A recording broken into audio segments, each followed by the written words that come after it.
Hello साथियों, कैसे हो? स्वस्थ हो, मस्त हो और निरंतर अपनी तैयारियों को जारी रख पा रहे हो? इसी आशा और विश्वास के साथ एक और शानदार सेशन में सभी साथियों का मैं संदीप शर्मा व्याख्याता वाणिज्य हार्दिक स्वागत और अभिनंदन करता हूं। चर्चा करेंगे एक और महत्वपूर्ण टॉपिक जो आपके फाइनल अकाउंट से रिलेटेड है। जैसा कि आप थंबनेल देख रहे हो कि आज का हमारा जो टॉपिक है वो आपका कॉमर्स ग्रेड फर्स्ट के लिए तो उपयोगी है ही है। इसके अलावा पीजीटी कहीं पे भी हो, आपकी एमपी, यूपी, बिहार बोर्ड से हो, इसके अलावा आपकी दिल्ली अधीनस्थ बोर्ड की हो, केवीएस की हो, नवोदय विद्यालय समिति की हो, दिल्ली अधीनस्थ चयन बोर्ड की हो, यूजीसी नेट की हो, उन तमाम के लिए आज का जो सेशन है बड़ा ही शानदार और लाभदायक होने वाला है। इसलिए जो भी साथी हमारे साथ लगातार जुड़ रहे हैं उन सबसे निवेदन है कि अपने इस परिवार के आप सदस्य बनो और इस चैनल को आप सब्सक्राइब कर लो और साथ में बेल आइकन दबा दो, ताकि जब भी हमारे द्वारा कोई भी लेटेस्ट अपडेट आपके लिए दी जाती है उसका नोटिफिकेशन है वो आपको सबसे पहले मिले और आप उस तैयारियों में जुटे, है ना। इसके अलावा अपने साथियों को ये वीडियो भी शेयर कर दे, क्लास भी शेयर कर दे, ताकि उनको भी फायदा मिले। देखो, सिलेक्शन तो आपकी मेहनत से होगा, हम तो मात्र और मात्र आपको एक तरीके से गाइड के रूप में काम करते हैं, आपको राह दिखा सकते हैं कि किस तरीके से आपको काम करना है। बाकी युद्ध के मैदान में आपको ही उतरना है और निश्चित रूप से जब आप पूरे हथियारों के साथ युद्ध के मैदान में उतरोगे, जिसमें आपका नॉलेज भी होगा, जिसमें आपका अनुशासन भी होगा, जिसमें आपका धैर्य भी होगा, उन सब के साथ जब आप मैदान में उतरोगे तो निश्चित रूप से सफलता है वो आपके कदम चूमेगी। ऐसा मैं मानता हूं और ऐसा मेरा विश्वास भी है कि जिन लोगों ने पूरे मनोयोग से, है ना, जिस चीज़ को चाहा है, जिस चीज़ को पाने का प्रयास किया है, जिस चीज़ के लिए मेहनत की है, निश्चित रूप से वो चीज़ उसको प्राप्त भी हुई है। ठीक है साथियों, तो आज के इस लाजवाब और शानदार सेशन को अपन स्टार्ट करेंगे। उससे पहले आप इस सेशन को अपने साथियों के साथ शेयर कर दें, अपने ग्रुप में शेयर कर दें, है ना। अगर आपका कॉमर्स का कोई भी ग्रुप होगा जो इससे रिलेटेड कोई एग्जाम की तैयारी कर रहा है, उनको आप शेयर कर दें। फटाफट शेयर करना फ्री में होता है, कुछ भी चार्ज नहीं लगता है ना। जिसके पास जितना डाटा होता है वो अनावश्यक ही होता है, लास्ट टाइम तक तो वो डाटा ऐसे ही बच जाता है, तो कुछ भी चार्ज नहीं लगता। फटाफट इसको शेयर कर दो ताकि वो भी हमारे साथ जुड़े। आज के सेशन में अपन फिर बात करेंगे प्रॉफिट एंड लॉस की, है ना। पिछले सेशन में अपन ने थ्योरेटिकल रूप में देखा था कि भाई कौन सी मदें हैं जो आपके पीएनएल के डेबिट साइड में आती हैं और कौन सी मद है जो आपके लाभ हानि खाते के क्रेडिट पक्ष में आती है ना। इसके अलावा अपन ने यह भी देखा था कि लाभ हानि खाता बनाना क्यों आवश्यक है। इसके लिए मैंने आपको बताया था भाई उससे एक लाभ की गणना हो जाती है ना। अपने अनावश्यक खर्चे होते हैं, है ना, उन पे नियंत्रण कर सकते हैं। पिछले वर्ष के जो लाभ हानि है उनके साथ अपन क्या कर सकते हैं, उनका मिलान कर सकते हैं।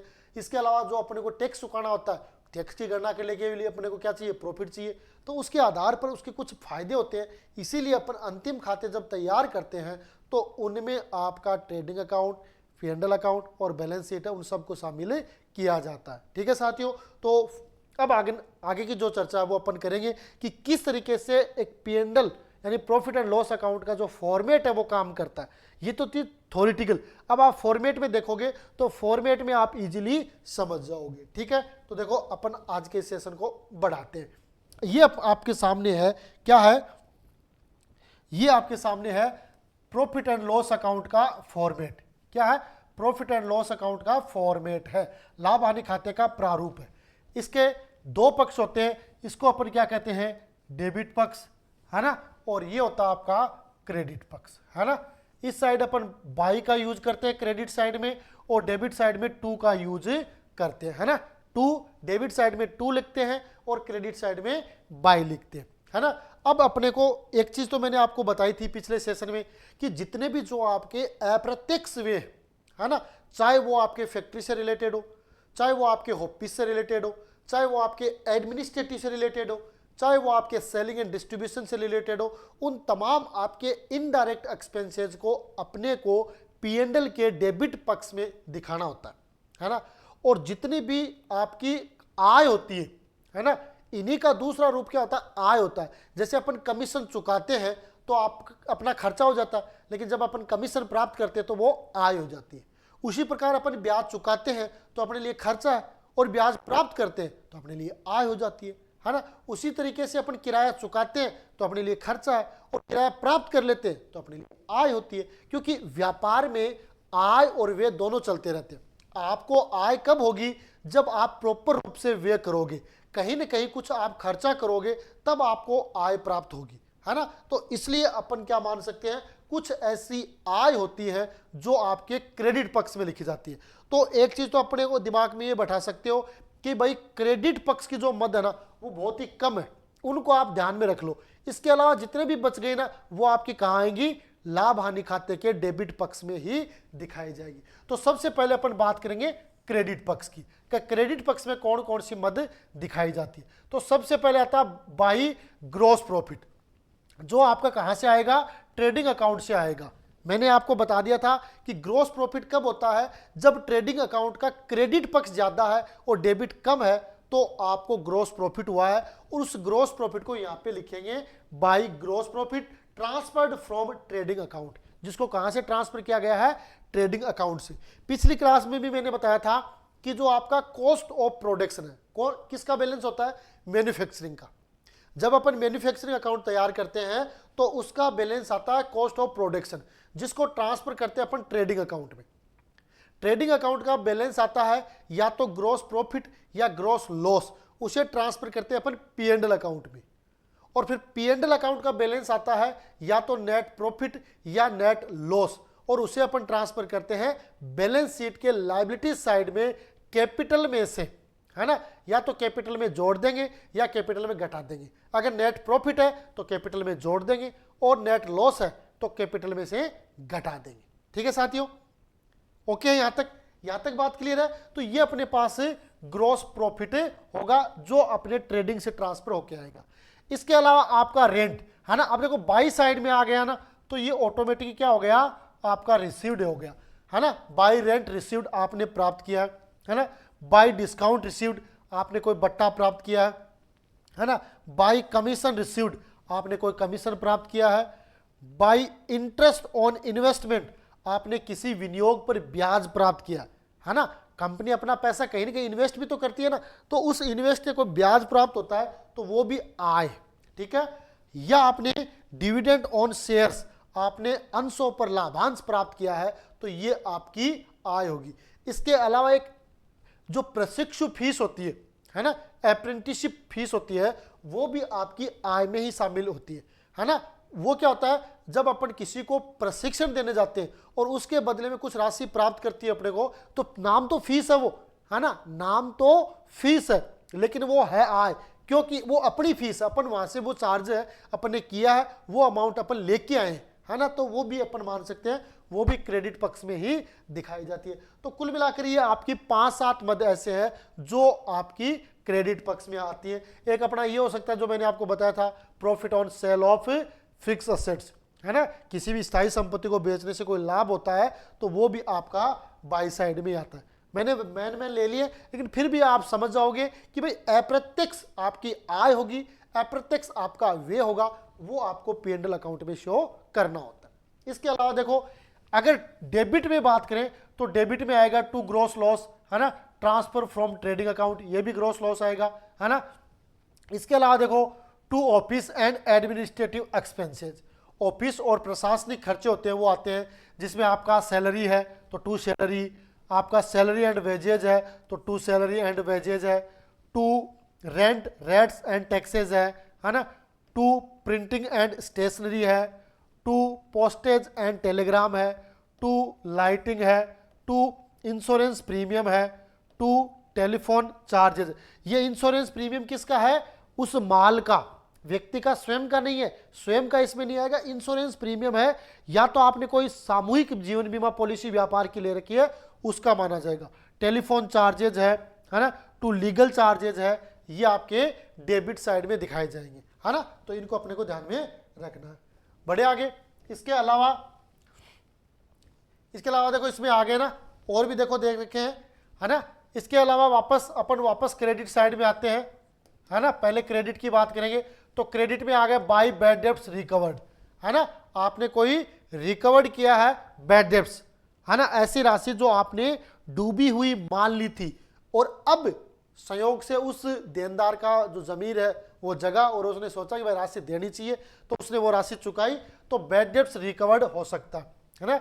बाय अप्रेंटिस प्रीमियम, है ना। अब ये मैं बता रहा था आपको, प्रशिक्षु फीस होती है, ये भी अपने को प्राप्त होती है, तो ये इनकम होती है, income from the providing training to the someone. अगर हम किसी को दूसरे को कोई प्रशिक्षण देते हैं और उस प्रशिक्षण के बदले अपने को कोई राशि प्राप्त होती है, तो वो आपका अप्रेंटिसशिप प्रीमियम होता है या फी होती है। अब उसके कई बार क्या लिख दिया जाता है, अप्रेंटिसशिप फी। अब ये फी का नाम आते हैं, अपन क्या समझते हैं कि ये अपने लिए खर्चा हो गया, है ना। जबकि अपन ने क्या किया, किसी व्यक्ति को ट्रेनिंग दी है और उस ट्रेनिंग के बदले अपने को मानदेय प्राप्त हुआ, तो वो अपनी आय मानी जाती है। तो ये इंपॉर्टेंट है, इसको आप इंपॉर्टेंट की श्रेणी में मान सकते हो, ठीक है।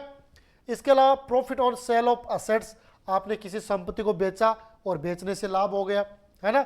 Bye income from other sources, और किसी अन्य सोर्स से जो आपकी अप्रत्यक्ष आय की कैटेगरी में आती है, तो वो उसको आप क्या कर सकते हो, P&L में शामिल कर सकते हो, है ना। बाय मिसलेनियस रिसिप्ट, है ना, अन्य कोई प्राप्ति, विविध प्राप्तियां भी अपने को हो सकती है, ठीक है, तो वो आ जाएंगी। और उसके बाद अगर डेबिट ज्यादा आता है तो अपने पास बाय नेट लॉस आएगा, है ना। डेबिट ज्यादा आएगा तो नेट लॉस आएगा, क्रेडिट ज्यादा आएगा तो नेट प्रॉफिट आएगा, है ना। तो ये आपकी प्राप्तियां हो सकती है। तो इनको आप 1 2 3 4 बार रीडिंग लगाओगे।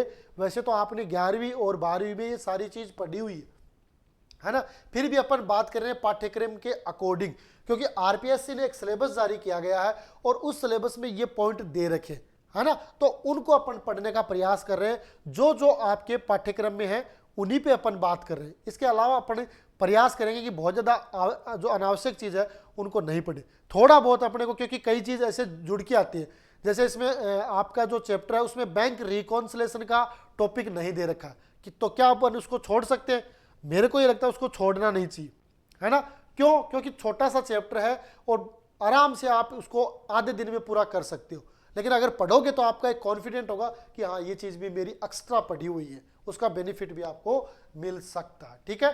तो ये आपकी आ गई सारी, मैंने आपको क्रेडिट साइड की मद है ये, और ये सारी बता दी। ये मद है वो आपके क्रेडिट साइड में आती है, ठीक है। अब बात हो गई डेबिट की, तो डेबिट की अपनी तो इतनी तो बात हो गई।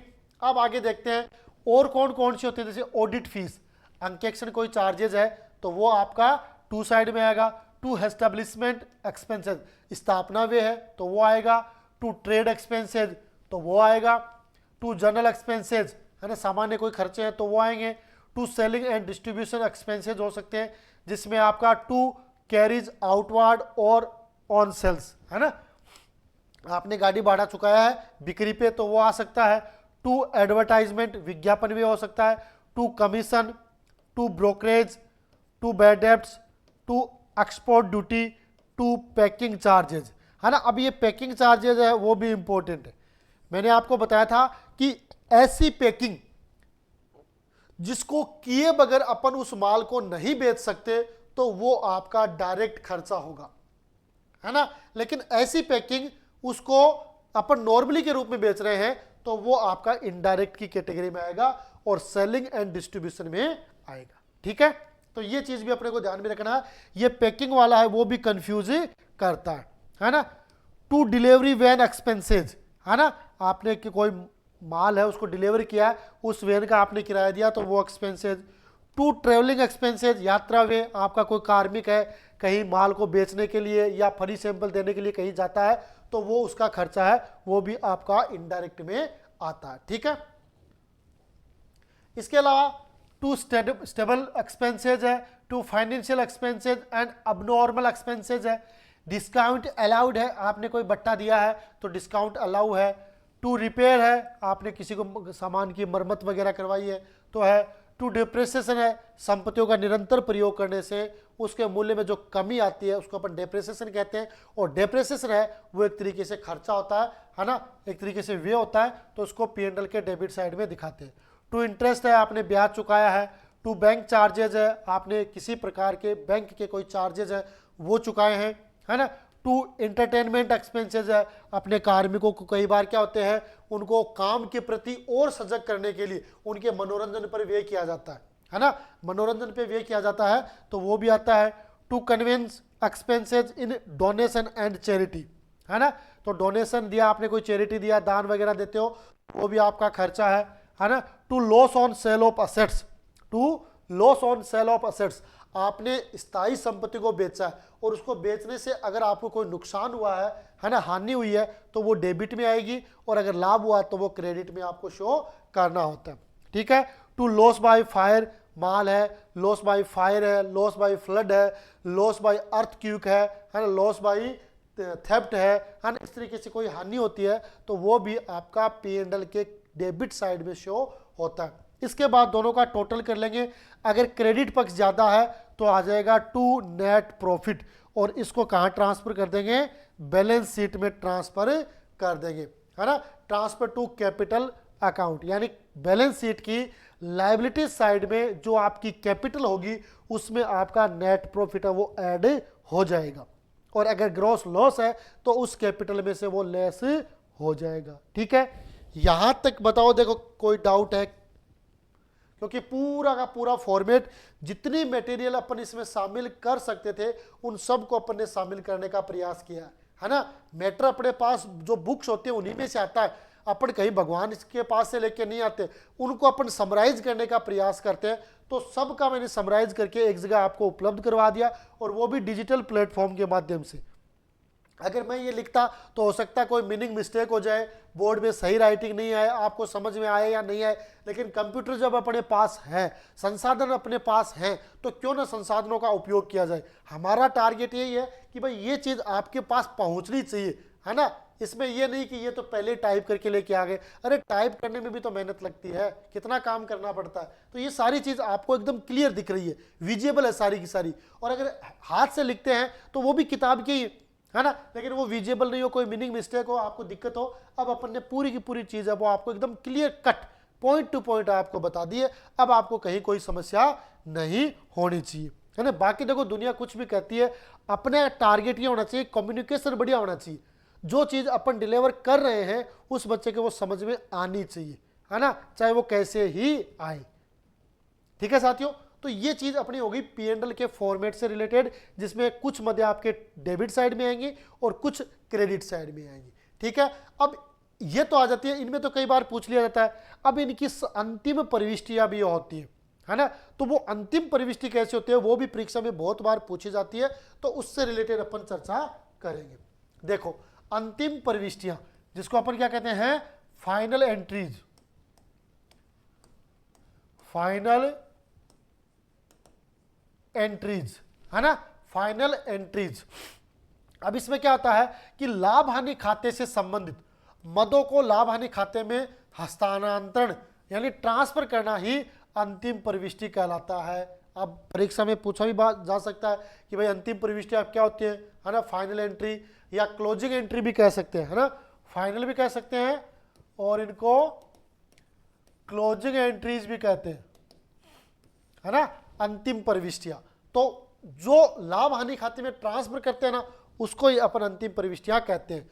तो इस क्रम में लाभ हानि खाते के डेबिट पक्ष की मदों को अंतिम प्रविष्टियां, है ना, डेबिट पक्ष की जो अंतिम प्रविष्टियां हैं वो हो जाएंगी जैसे P&L अकाउंट DR, क्योंकि लाभ हानि खाते में लिखेंगे तो P&L अकाउंट DR।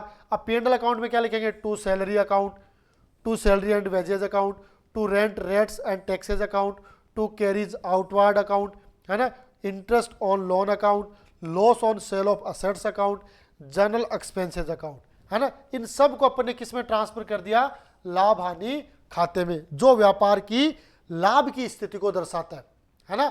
लाभ हानि खाता है वो व्यापार की लाभ की स्थिति को दर्शाता है कि उस व्यापार की कंडीशन कैसी है। ठीक है, तो ये हो गई आपकी पहली प्रविष्टि। किससे संबंधित, जो डेबिट पक्ष में लिखी जाती है उनसे संबंधित ये आपकी अंतिम प्रविष्टि क्लोजिंग एंट्री होगी। ठीक है, आगे देखते हैं 2 नंबर, है ना। 2 नंबर में आपके कि लाभ हानि खाते के क्रेडिट पक्ष, है ना, लाभ हानि के क्रेडिट पक्ष की मदों हेतु आपकी जो क्लोजिंग एंट्रीज क्या रहेंगी, है ना। तो देखो इसकी एंट्री होगी rent received account DR, discount received account DR, profit on sale of assets account DR, to P&L account. ये एक ही नहीं होगी, अपन ने क्रेडिट साइड में जिन जिन को लिखा ना वो सारी होंगी। मैंने आपको थोड़ा सा रेंडमली समझाने का प्रयास किया कि इस तरीके से आपकी क्लोजिंग एंट्रियां होती है। कि मैंने बहुत बार देखा, मैं खुद इस क्षेत्र में पिछले 20 साल से हूँ, है ना, और मैंने ये महसूस किया है कि क्लोजिंग एंट्रियां कई बार तो बच्चों को पता ही नहीं होती कि भाई क्लोजिंग एंट्री होती कौन सी है ना। तो क्लोजिंग एंट्रियां वही होती हैं जो अपने को लाभ हानि खाते में ट्रांसफर से रिलेटेड होती है, जिनको अपने लाभ हानि खाते में ट्रांसफर करते। तो ये वो मद है जो आपके क्रेडिट यानी लाभ हानि खाते के क्रेडिट साइड में दिखाई जाती है। और आपको पता है कि जिसका अपन खाता तैयार करते हैं उसमें उसका खुद का नाम नहीं आता, उसके जस्ट सामने उसका नाम आता है। जैसे ये P&L अकाउंट तैयार कर रहे हैं तो P&L अकाउंट में क्या लिखेंगे, bye rent received, bye discount received, by profit on sale of assets. किस में लिखेंगे, P&L अकाउंट में, है ना। तो ये इसकी आपकी क्या हो जाएगी, क्रेडिट पक्ष की एंट्री हो जाएगी और ये इसका नरेशन हो जाएगा। ठीक है, ओके है, बढ़े आगे। अब इन दोनों में दो चीज आपके सामने आएगी कि भाई P&L के आपने क्रेडिट पक्ष में भी एंट्री कर दी और डेबिट पक्ष में भी कर दी। दोनों में एंट्री करने के बाद आपको ये चीज समझ में आएगी कि या तो क्रेडिट पक्ष का योग ज्यादा है, अगर क्रेडिट पक्ष का योग ज्यादा तो आपको प्रॉफिट हुआ है, और प्रॉफिट हुआ तो ये एंट्री होगी कि शुद्ध लाभ को पूंजी खाते में हस्तांतरण करने पर, शुद्ध लाभ को पूंजी खाते में हस्तांतरण हेतु, है ना। तो उसके लिए क्या होगा, P&L account DR to capital account, है ना। क्या होगी, P&L account DR to capital, अगर आपको लाभ होता है ना। और इस कैपिटल, ये जो आपका लाभ होगा ना उसको किस में ट्रांसफर कर रहे हैं, कैपिटल में। और ये कैपिटल आपको कहां मिलेगी, ये आपको मिलेगी बैलेंस शीट में, है ना। बैलेंस शीट की जो आपकी लायबिलिटी साइड है, लायबिलिटी साइड है उसमें मिलेगी, और उसमें जो कैपिटल आएगी आपकी, है ना, उसमें ऐड कर देंगे, ऐड हो जाएगा आपका नेट प्रॉफिट, ऐड हो जाएगा आपका नेट प्रॉफिट, है ना। बैलेंस शीट की लायबिलिटी साइड में आपकी कैपिटल होगी, उसमें ये ऐड होगा नेट प्रॉफिट, अगर अपने को लाभ होता है। बाय द वे अपने को हानि हो जाती है ना, अगर हानि होती है तो आपकी ये प्रविष्टि होगी, है ना। अपने को हानि होती है तो ये प्रविष्टि होगी।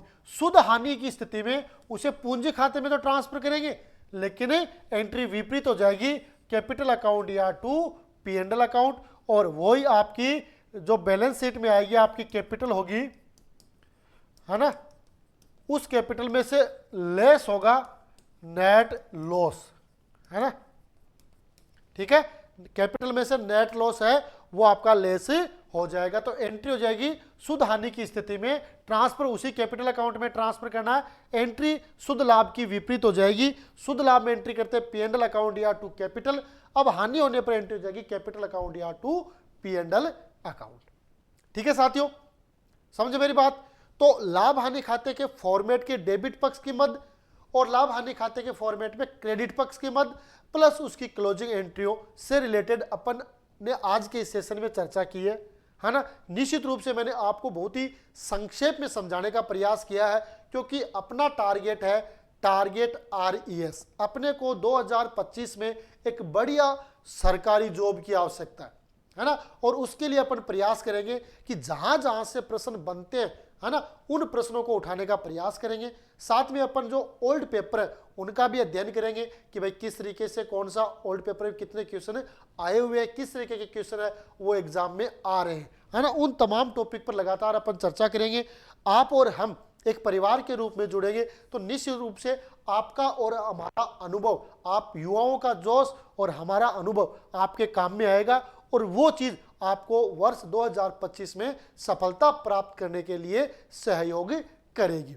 ठीक है साथियों, तो आज के इस सेशन में एक छोटी सी चर्चा जो मैंने आपके साथ शेयर की है, और अगर ये सारी चीज आपको पसंद आती है तो वीडियो को लाइक कर दें, चैनल को सब्सक्राइब कर लें, और साथियों को भी सब्सक्राइब करने के लिए मोटिवेट करें। अपने ग्रुप में, अपने पास व्हाट्सएप कितने ग्रुप होते हैं उसमें शेयर कर दीजिए। इतना सा काम अपने को करना है, और ये काम अपन करते रहेंगे तो निश्चित रूप से एक बड़ा परिवार अपन जोड़ पाएंगे, और आप सबके सहयोग से, है ना, कॉमर्स के लिए एक बढ़िया प्रयास अपन लगातार करते रहेंगे।